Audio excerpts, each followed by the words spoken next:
Hi అండి, అందరికీ ఎలా ఉన్నారు? Welcome back to our channel Santosh all in one channel. ఈరోజు వచ్చేసి మనం కాకరకాయ ఉల్లికారం ఎలా చేయాలన్నది చూపించేస్తాను. కాకరకాయ అంటే ఇష్టం లేని వాళ్ళు కూడా ఇష్టంగా తినేస్తారండి, అంత బాగుంటుంది. ఒకసారి మీరు కూడా ఇలా చేసి పెట్టండి, ప్లేట్ ఖాళీ చేస్తారన్నమాట. అంత టేస్టీగా ఉంటుంది, చేదు లేకుండాని. ముందుగా 1/2 కేజీ కాకరకాయలు తీసుకున్నానండి నేను. ఈ 1/2 కేజీ కాకరకాయలు దీన్ని పైన పీల్ తీసేసుకోవాలన్నమాట. ఈ విధంగానే వీడియోలో చూపించినట్టు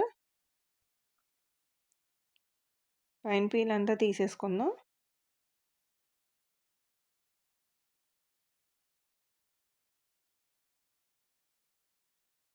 చూసారా, ఈ విధంగా తీసేసుకుని నైఫ్తో 1 ఇంచు మందంతో కట్ చేసుకోవాలండి దీన్ని. చూసారా, ఈ విధంగా ఇంత మందంతో కట్ చేయాలన్నమాట. ఒక్కో పీసుని 1 ఇంచు ఉండాలన్నమాట మందం అన్నది. అలా కట్ చేసిన తర్వాత లోపల ఉన్న గింజలు పార్ట్ అన్నది తీసేసుకోవాలి. అన్నీ అదే విధంగా తీసేసుకుందాం. లోపల గింజలు అన్నవి చేదు ఉంటుందండి, అందువల్ల తీసేసుకోవాలి. అన్నీ కూడా ఇదే విధంగా తీసేసుకుందాం. చూసారా, ఇలా నీట్గా తీసేసుకున్నాను అన్నీ కూడా. 1 ఇంచు మందంతో ఉండాలన్నమాట అన్నీని. ఇందులో కొద్దిగా పసుపు, అలాగే కొంచెం ఉప్పు వేసి ఒకసారి బాగా కలిపేసుకుందాం. ఇది ఒకసారి వాష్ చేసేసుకోవాలి నీట్గాని. చూడండి ఈ విధంగాని. ఇప్పుడు స్టవ్ మీద బాండి పెట్టి ఆయిల్ వేస్తున్నానండి. ఆయిల్ కాస్త హీట్ అయిన తర్వాత 1 టేబుల్ స్పూన్ పల్లీలు, అలాగే 1 టేబుల్ స్పూన్ శనగపప్పు, 1 టేబుల్ స్పూన్ మినప్పప్పు, కొద్దిగా జీలకర్ర, కొంచెం ధనియాలు వేసుకుని ఇవన్నీ బాగా ఫ్రై చేసుకోవాలి. బాగా ఫ్రై అవ్వాలండి. చూసారా, ఫ్రై అయిపోయినాయి కదా, పక్కకు తీసేసుకుందాం. ఇందులోనే ఒక 5-6 వెల్లుల్లి రేఖలు, అలాగే 2 మీడియం సైజు ఉల్లిపాయలు తీసుకున్నానండి. 2 మీడియం సైజు ఉల్లిపాయలు అయితే సరిపోతాయి కరెక్ట్గాని. అలాగే కొద్దిగా చింతపండు వేసి ఈ ఉల్లిపాయ అన్నది బాగా మగ్గాలన్నమాట.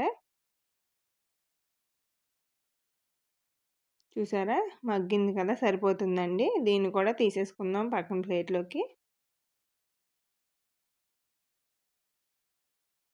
ఇప్పుడు అదే ఆయిల్లో మనం ముందుగా శుభ్రం చేసి పెట్టుకున్నాం కదా కాకరకాయ ముక్కలు, ఒకసారి పిండేసుకుని వేసుకోవాలండి. చూడండి, ఈ విధంగా పిండుకుని వేసుకోవాలి. అందులో ఉన్న వాటర్ వచ్చేస్తుంది అన్నమాట. ఉప్పు పసుపు వేసి కడిగాం కదండి, అందుకని వాటర్ అనేది వస్తుంది. దాన్ని బాగా పిండుకుని వేసుకున్నారంటే చేదు ఉండదు అన్నమాట. కొంచెం ఆయిల్ కూడా వేసానండి. ఆయిల్లో ఇవి బాగా ఫ్రై అవ్వాలి. చూసారా, ఈ విధంగా బాగా ఫ్రై అవ్వాలన్నమాట. ఇవి కూడా ఫ్రై అయిపోయాయి, పక్క తీసేసుకుందాం అండి.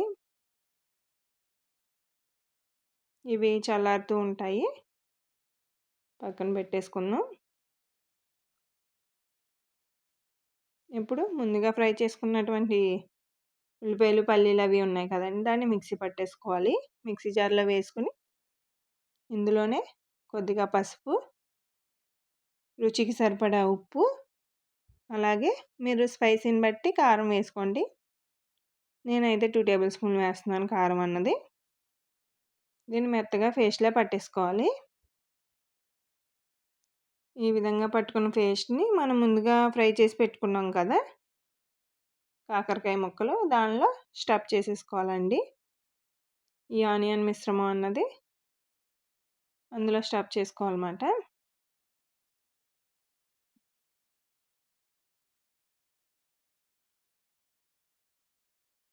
అన్నీ ఇదే విధంగా పెట్టేసుకోవాలండి.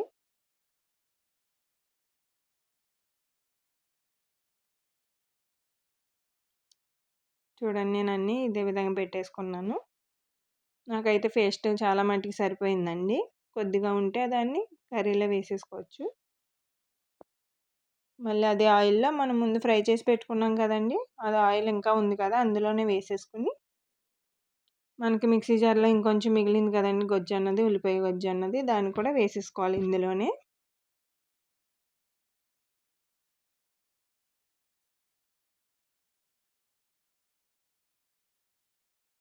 అంతా వేసేసుకుని బాగా ఫ్రై చేసుకోవాలి. మధ్య మధ్యలో ఒకసారి కలుపుకుంటూ ఫ్రై చేసుకోవాలి.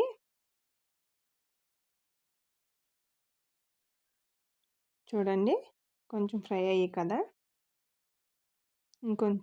ఇంకొక నిమిషం ఉంటే సరిపోతుందండి.